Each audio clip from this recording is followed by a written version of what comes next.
ابو موسیٰ رضی اللہ عنہ سے نقل ہے، اور وہ نبی کریم صلی اللہ علیہ وسلم سے روایت کرتے ہیں کہ آپ صلی اللہ علیہ وسلم نے فرمایا کہ اللہ تعالیٰ نے مجھے جس علم و ہدایت کے ساتھ بھیجا ہے اس کی مثال زبردست بارش کی سی ہے جو زمین پر خوب برسے۔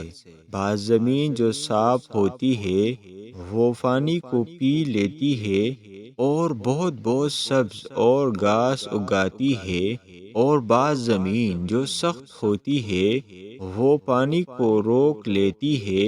اس سے اللہ تعالیٰ لوگوں کو فائدہ پہنچاتا ہے، وہ اس سے سیراب ہوتے ہیں اور سیراب کرتے ہیں۔ اور کچھ زمین کے بعض خطوں پر پانی پڑتا ہے جو بالکل چٹیل میدان ہوتے ہیں، نہ پانی روکتے ہیں اور نہ ہی سبز اگاتے ہیں۔ تو یہ اس شخص کی مثال ہے جو دین میں سمجھ پیدا کرے اور نپا دے اس کو وہ چیز جس کے ساتھ میں مبعوث کیا گیا ہوں۔